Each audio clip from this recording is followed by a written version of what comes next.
Bismillahirrahmanirrahim. Assalamualaikum warahmatullahi wabarakatuh.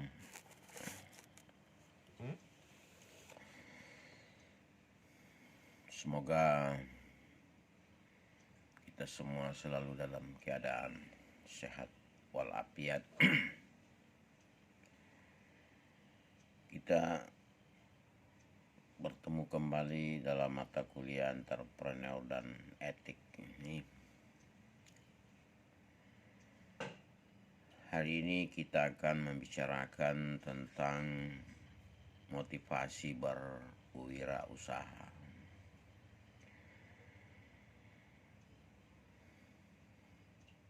Salah satu pakar bernama Robin mengatakan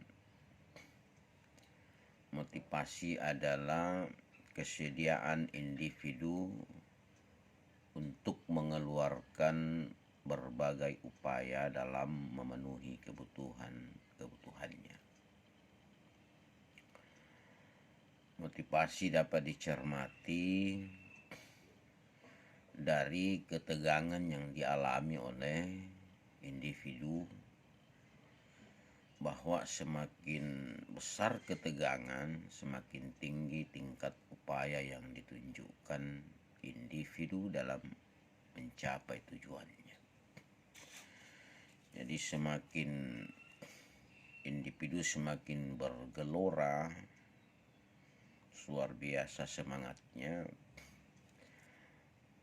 maka tingkat upayanya juga akan ditunjukkan di dalam aktivitasnya. Jadi sudah cuek apa kata orang, karena motivasinya sudah tinggi, karena pemahaman kita kemarin dikatakan internal drive, sudah ada dorongan dari dalam. Kalau menurut Uno, dia mengatakan bahwa 3 faktor yang menentukan motivasi dalam berwirausaha. Yang pertama adalah keinginan dan minat memasuki dunia usaha. Jadi keinginan dan minat memasuki dunia usaha. Yang kedua, harapan dan cita-cita menjadi wirausaha. Dan yang ketiga, karena dorongan lingkungan. Ya, sudah ada beberapa motivasi wirausaha yang saya sudah kirimkan yang lalu. Tinggal saudara apakah mau menangkap peluang itu, apakah memang ada minat untuk berwirausaha. Kalau memang tidak ada, berarti memang tidak ada cita-cita. Nah, oleh karena itu, memahami motivasi yang ada pada individu patut juga memahami beberapa teori yang dikemukakan oleh beberapa pakar yang muncul sejak dasawarsa tahun 1950-an. Saat konsep-konsep motivasi ditulis dan menjadi acuan banyak pihak. Bahkan kadang-kadang mahasiswa mengambil teori ini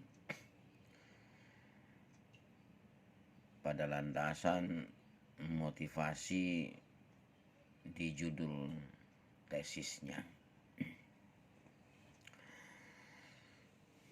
Nah, ada 3 teori klasik yang dikenal hingga sampai saat ini banyak yang menggunakan. Yang pertama, teorinya hierarki kebutuhan Maslow. Hierarki itu artinya dari bawah bawah ke atas.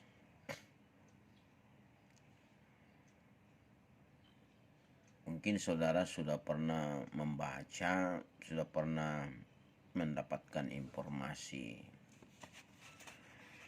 tentang teorinya Maslow ini, bahwa harus berjenjang dan secara hierarki dari bawah ke atas, bahwa kebutuhan dasar manusia itu adalah disebut physiological needs. Artinya kebutuhan akan makan, minum, ya, pakaian, pangan, sandang. Nah, jika sudah terpenuhi kebutuhan pertama ini, baru naik ke kebutuhan security needs. Artinya kebutuhan akan rasa aman, aman dari gangguan. Ya, kebutuhan akan kemerdekaan. Kemudian naik ke social needs, kebutuhan sosial, kebutuhan bersahabat, kebutuhan berteman, kebutuhan kasih sayang. Nah, baru naik ke esteem needs, kebutuhan akan harga diri. Ingin dihargai, ingin dihormati. Ya, jika kita ingin dihargai, dihormati, maka miliki kebutuhan ini. Nah, terakhir aktualisasi need atau kebutuhan akan pengembangan diri.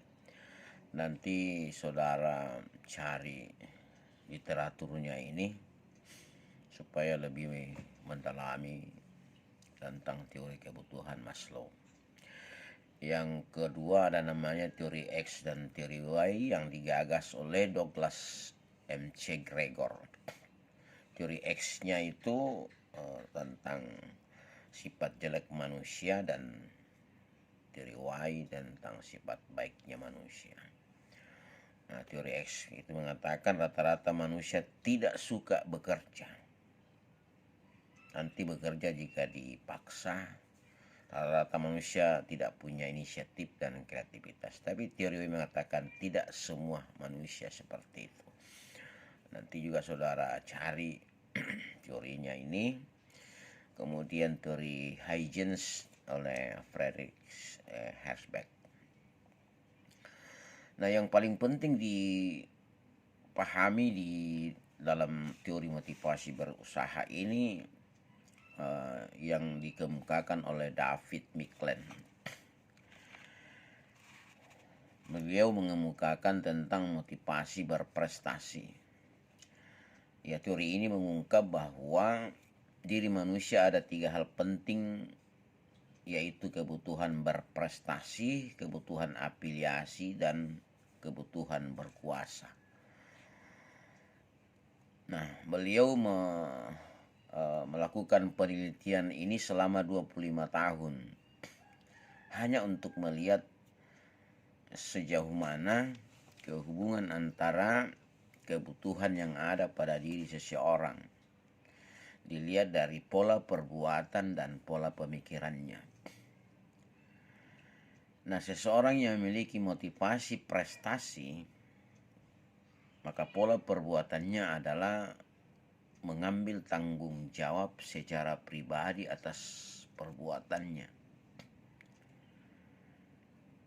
Kemudian mengambil risiko-risiko yang wajar, artinya tidak melakukan hal-hal yang dianggapnya terlalu mudah atau terlalu sulit. Kemudian mencoba mendapatkan umpan balik atas perbuatannya. Itu pola perbuatan seseorang jika memiliki motivasi prestasi. Nah, apa pola pemikirannya adalah selalu mau unggul.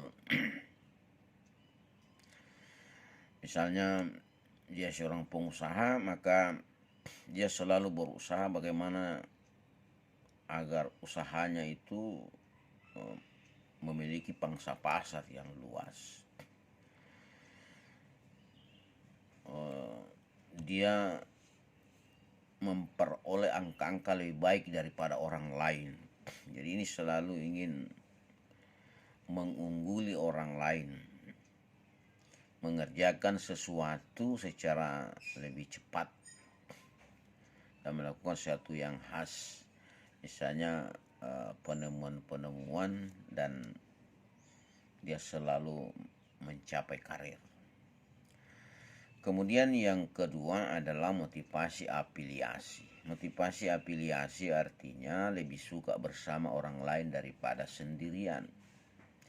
Nah, pola perbuatannya adalah sering bergaul dengan orang lain, sering berkomunikasi, berusaha mendapatkan persetujuan orang lain, melaksanakan tugas-tugas secara lebih efektif. Kemudian pola pemikirannya adalah keinginan untuk mengadakan atau memperbaiki dan selalu memelihara hubungan yang erat bersahabat dengan orang lain. Nah, perasaan risau bila menghadapi perpisahan dengan orang lain dan keinginan untuk berpartisipasi dalam kegiatan-kegiatan yang bersahabat. Ya, misalnya dia lebih menginginkan, biasanya ada namanya reuni. Ini orang yang memiliki motivasi afiliasi. Lalu selanjutnya motivasi kekuasaan. Jadi motivasi kekuasaan ini pola perbuatannya adalah aktif dalam menjalankan kebijakan suatu organisasi, di mana ia menjadi anggota organisasi. Dia memasuki organisasi-organisasi yang punya prestise dan mencoba membantu orang lain walaupun orang lain tidak meminta.